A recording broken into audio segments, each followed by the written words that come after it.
Hola amigos, bienvenidos a librosperuanos.com. Soy Manuel Abraham Pacimiño y le doy la más cordial bienvenida. En esta ocasión nos acompaña Luis Solari, ingeniero civil y filósofo, quien ha publicado La conquista del diseño. Esta obra tiene dos grandes partes. La primera es ontológica y la segunda antropológica. Y el autor nos da una serie de ideas, ¿no? Luis, háblanos un poco de estas ideas y qué autores han influenciado al respecto. Por lo pronto, la del ser, ¿no? Creo que era una de tus inquietudes. Antes que nada, buenas tardes, Abraham, y muchas gracias por esta entrevista. Ser es diferenciarse, distinguirse. Una diferenciación que se consigue adoptando una manera. Y aunque suene mal definido, pues en la definición no debe ir incluido aquello que se pretende definir. Podría decirse que ser es una manera de ser.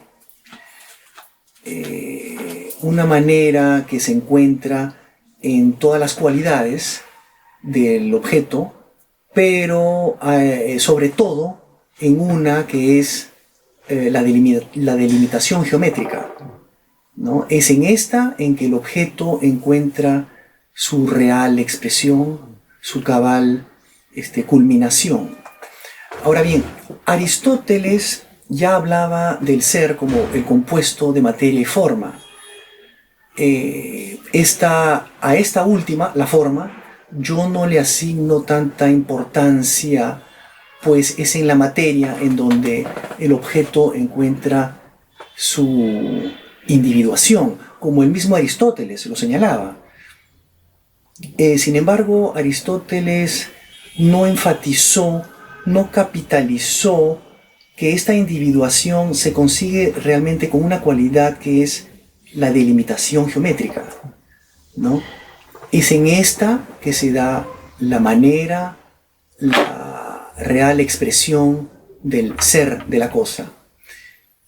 La forma, ¿no?, serían los parámetros dentro de los cuales se da la cosa y que nadie puede negar.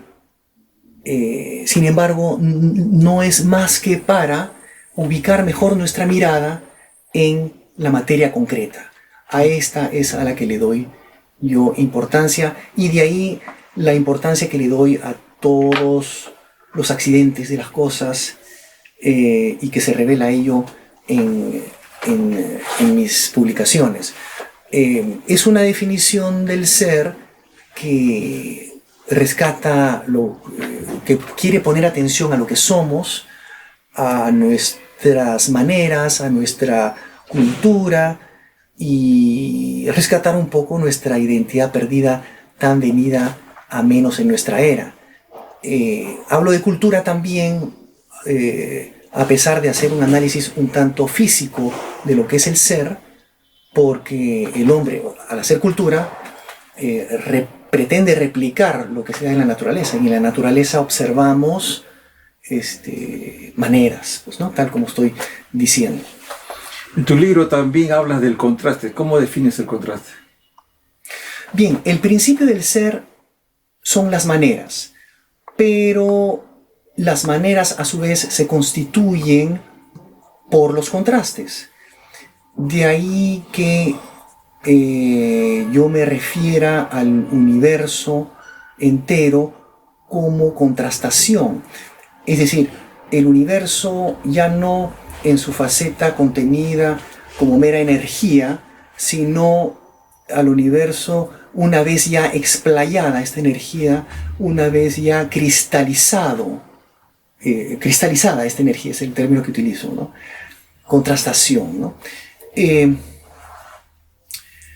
El contraste es un término que empiezo a desarrollar en mi segundo libro, pero es recién en el tercero, en la identidad dibujada, que lo desarrollo mejor, que lo desarrollo cabalmente.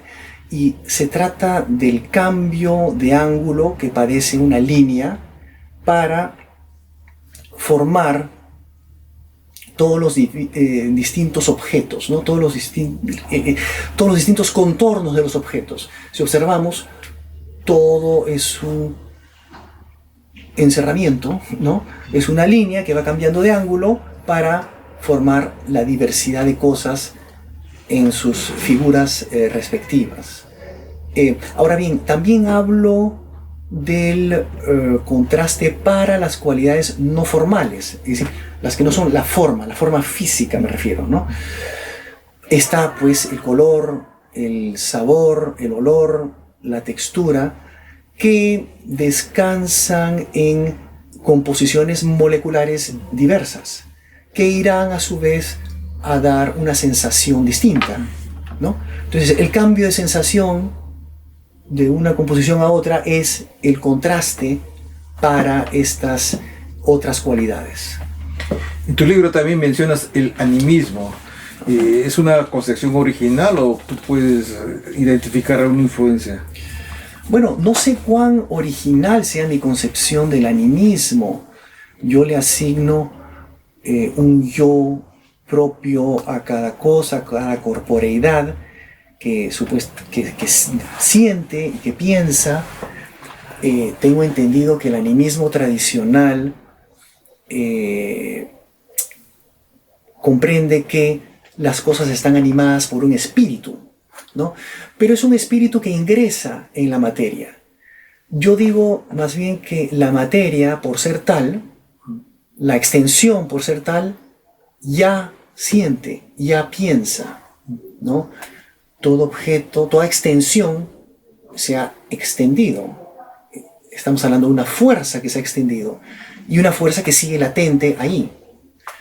Sin embargo, no nos equivoquemos pensando que el alma, el yo propio, está en esa fuerza, puesto que si así fuese, todos tendríamos la misma alma, digamos, puesto que la energía siempre es la misma, ¿no?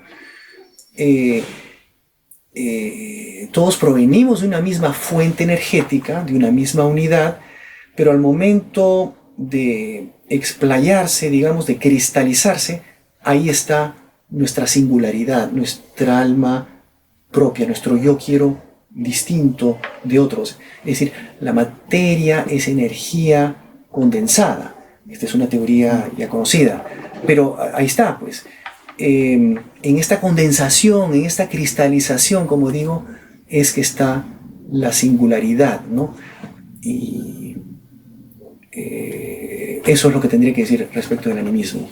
Pero has mencionado que todo siente y piensa, ¿has dicho eso? Incluso las cosas inanimadas. Claro, exactamente, las piedras reaccionan de alguna manera. Pero eso es pensar o sentir. Es una alegoría.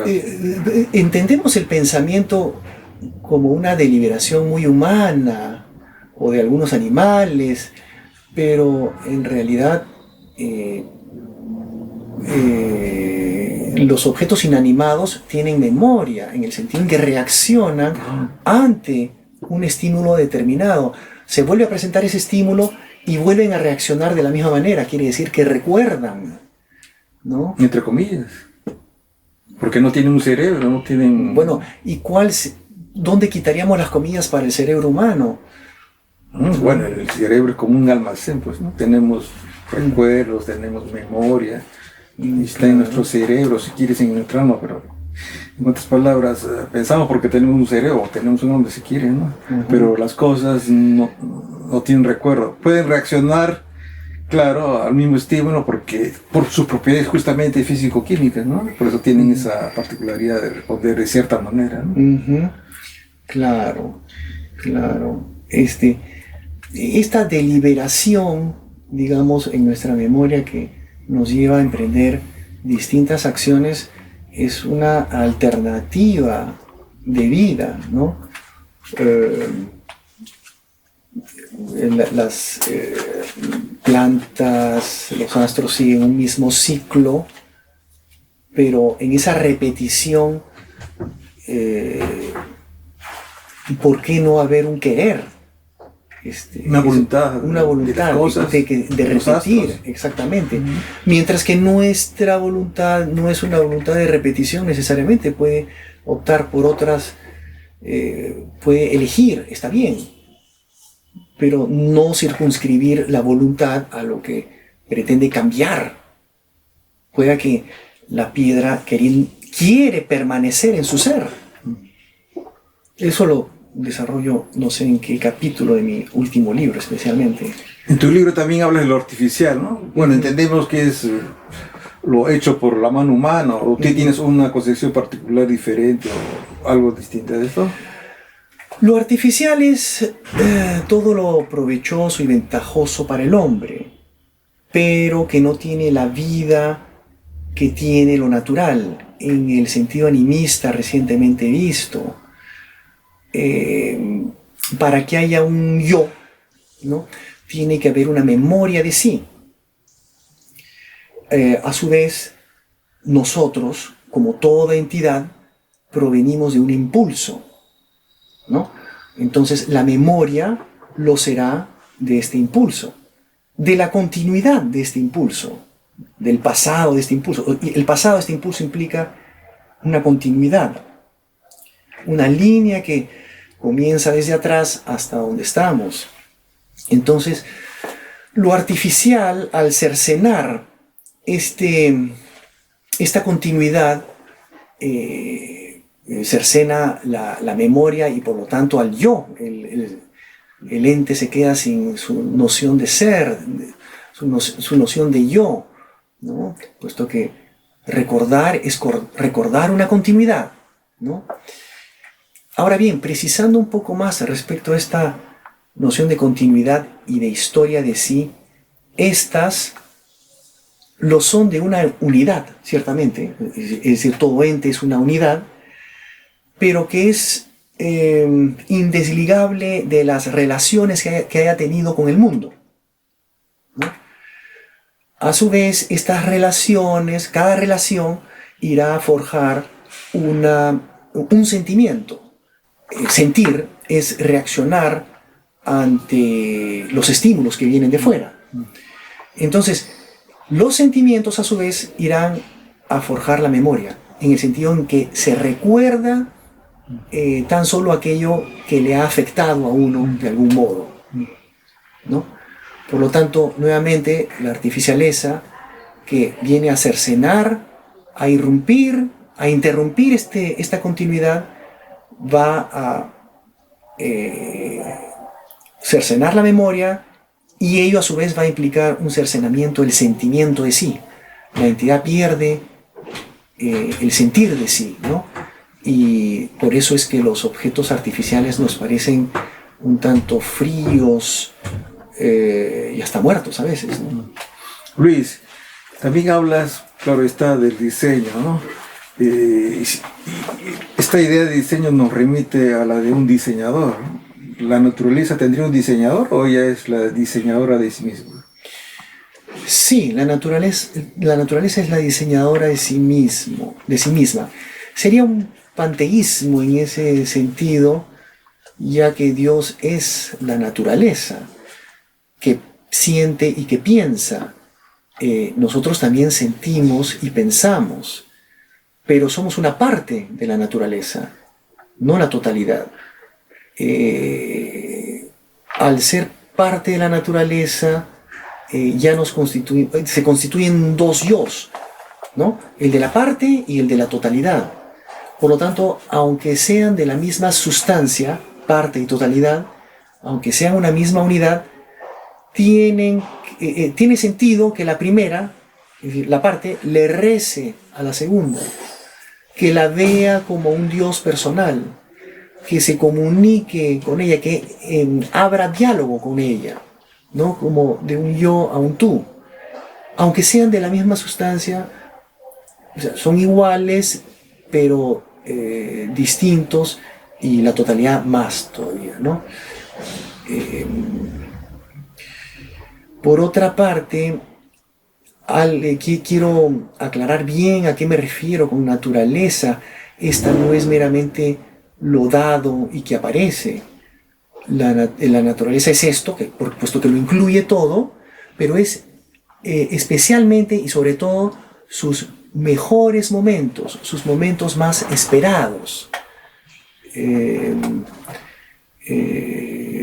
Es decir, al ser un permanente ejercicio expresivo, al ser un constante ensayo, la naturaleza se identificará más, se concentrará más en lo que quiere ser, en sus mejores momentos, ¿no?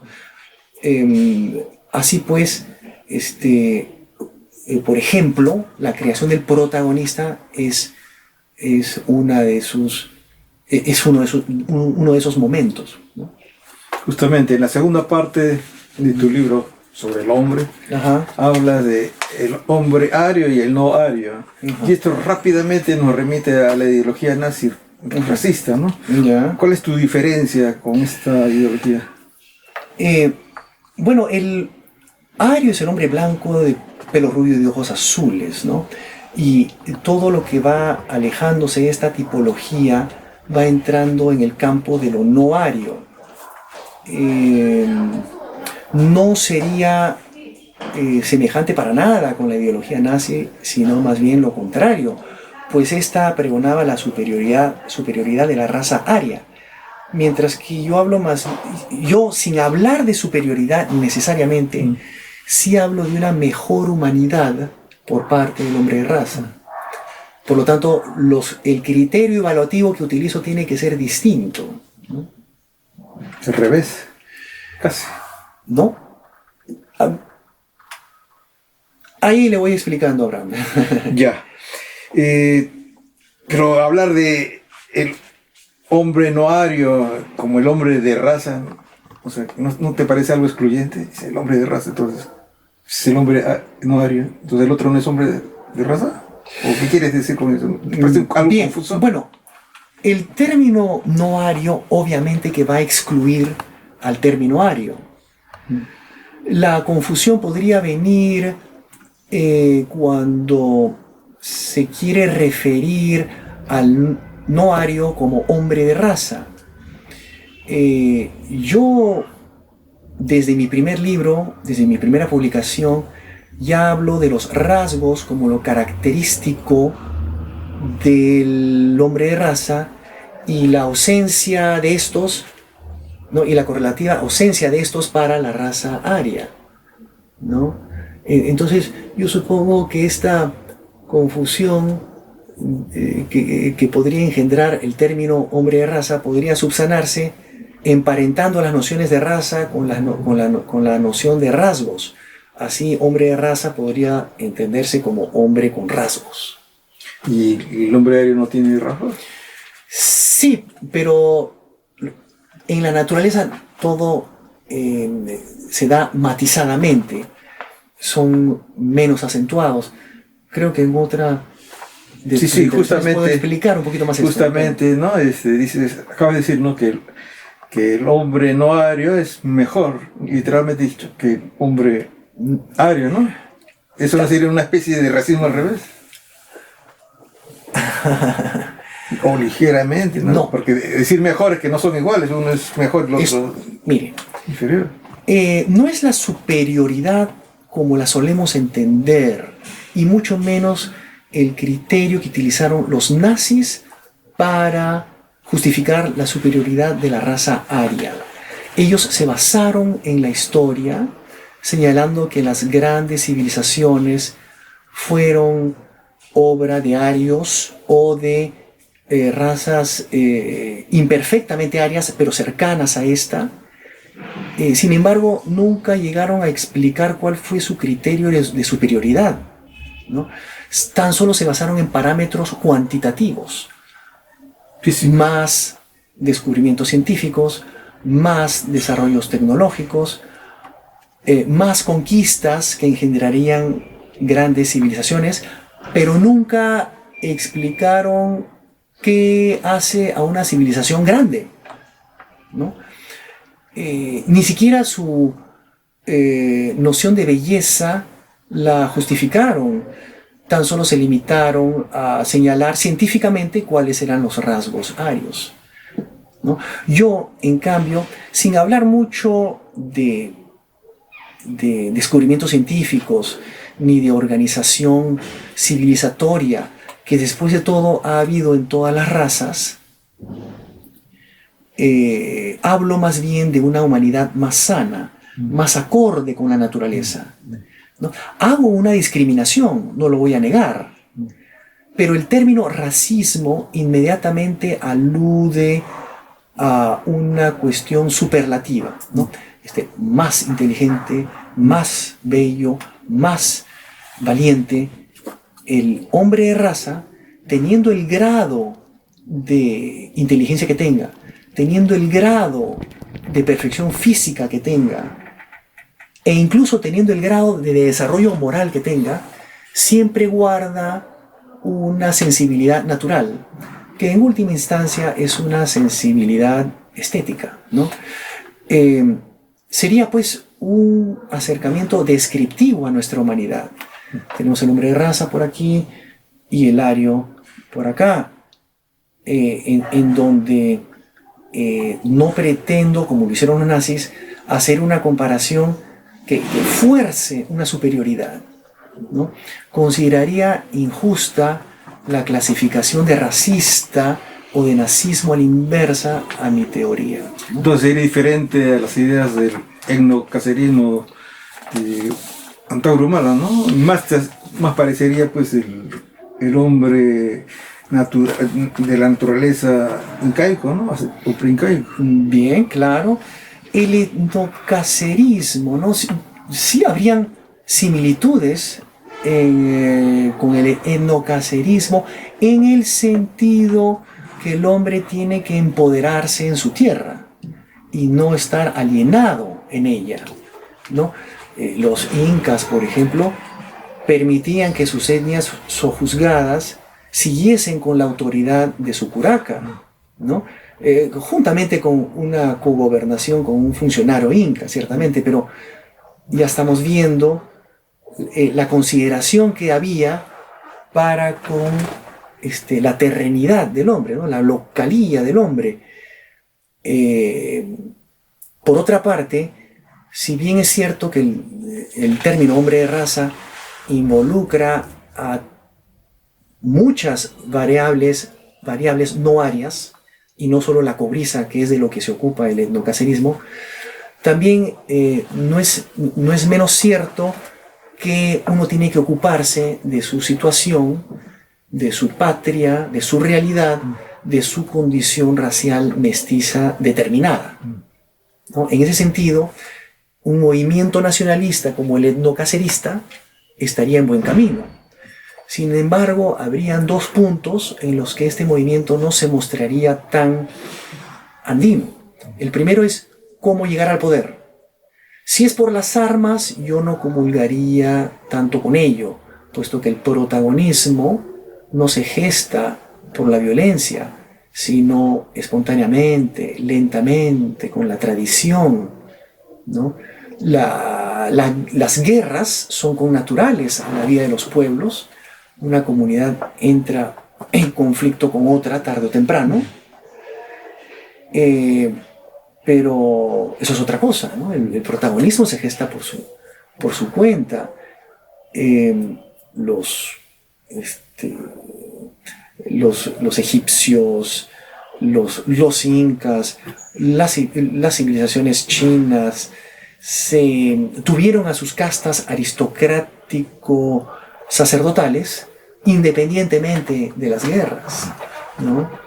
El segundo punto sería que una vez llegado al poder, ¿qué tipo de sistema sociopolítico proponen? Tengo entendido que se habla aquí de una democracia mediante la Constitución de 1979 de corte socrático-platónica. Bien, el protagonismo no comulga con ninguna democracia. El protagonista es querido, admirado y reconocido por la gente, pero jamás es elegido por esta. Eso por un lado. Después, tampoco este gobernante protagonista es el más sabio, ¿no? No iría pues con la filosofía platónica del gobierno de los más sabios. La sabiduría, el conocimiento, la cultura son una parte acompañante del gobernante, pero no lo que lo constituyen como tal. Entonces, ¿a qué te refieres con protagonismo? ¿Es algo que no se busca? ¿Es algo, digamos, que tiene que ver con el paso del tiempo, las tradiciones, la evolución social? ¿Y quién es el que lleva a cabo eso? ¿El protagonista, que no lo elige la gente, surge espontáneamente, según tu idea? Dicho en pocas palabras, el protagonismo es un seducir sin querer hacerlo, es un hacer sin decir nada, es un hacer que la gente crea en uno, es un hacer que la gente se identifique con uno, un ser el espejo de ella, un hacer que la gente sea lo que él, el protagonista, piense de ella, ¿no? No descansaría este protagonismo en un carácter moral, ni en una virtud intelectual, sino en una excelencia racial, en una mejor versión racial, ¿no? Visto así, toda la humanidad podría participar del protagonismo, ¿no? Del reconocimiento a un protagonista, puesto que todo el mundo pertenece a un grupo racial que otro. Sin embargo, para que haya una clara excelencia racial y una correlativa clara afinidad, inclinación y veneración a esta, tienen que haber rasgos. Los rasgos los tienen todos los grupos humanos, ciertamente, pero no se puede negar, y ahí respondo a su anterior pregunta, ¿no? Pero no se puede negar que en las razas no arias estos rasgos están más definidos, más claros que en la raza aria. En esta última no hay mucha inclinación hacia su mejor versión. Ello es lo que explica la inclinación de este grupo humano hacia la democracia y el neoliberalismo, por ejemplo. En este último, los grupos de poder gustan de gobernar, de actuar detrás de la pantalla, entre bastidores, como quien dice. ¿Nos hemos puesto a pensar alguna vez por qué es esto así? Es porque los rasgos arios, parcos y tenues, hacen que no puedan imponerse como representante. Que el ario, con esos rasgos tan tenues, no puede imponerse como representante y no guste de dar la cara, ¿no? Muy contraria a la actitud del protagonista, que siempre quiere presentarse ante su gente. Protagonistas, pues, fueron los faraones, nuestros mismos incas, los emperadores chinos. Entonces, según tus ideas antropológicas, ¿podemos postular una forma de gobierno, una filosofía política? El mejor tipo de gobierno. Sí, para la sociedad. El mejor tipo de gobierno sería el gobierno del protagonista. Todo lo demás que ha habido, que hay y que habrá, o bien es una preparación para este gobierno, o bien es una injerencia del ario. Para lo primero, para una especie de preparación para el gobierno del protagonista, una antesala a este, sería el comunismo primitivo. Lamentablemente este ha sido mal interpretado por los socialistas, quienes han visto en este precisamente un comunismo primitivo, puesto que no había propiedad privada, no había diferencia de riquezas y se trabajaba en aras a una colectividad. No habrá habido propiedad privada, pero sí había liderazgo. En este liderazgo es que ya estaba el protagonismo. Lo que sucede es que no se podía formalizar este reconocimiento, pues porque no se daba el contexto para ello. Comunidades demasiado pequeñas, modo de producción de subsistencia y sin excedentes, pero el liderazgo carismático el protagonismo en forma de liderazgo carismático ya estaba presente. Es decir, no porque no hay diferencia de riquezas, que no va a haber diferenciación social, ¿no? En cuanto a los sistemas de espirituario, diría yo que estarían principalmente dos, ¿no? La democracia y el neoliberalismo, de los que acabamos de hablar también. En ambos se da, pues, los intereses, se pretende satisfacer los intereses del individuo. En la democracia, la libertad es para elegir políticamente, y en el neoliberalismo la libertad es para comerciar. Pero en ambos casos se responde a los intereses del individuo y hacen que éste no trascienda, pues, su individualidad. Ni siquiera el socialismo logra hacer que se dé esta trascendencia, puesto que la colectividad de la que habla el socialismo es una colectividad muy abstracta, una colectividad un tanto sosa, ¿no? El que realmente logra despertar un nosotros auténtico es el protagonista, es la inclinación por el protagonista, ¿no? Que no es una abstracción, sino es una realidad concreta y vivencial, ¿no? Por eso es que logra despertar realmente un nosotros auténtico.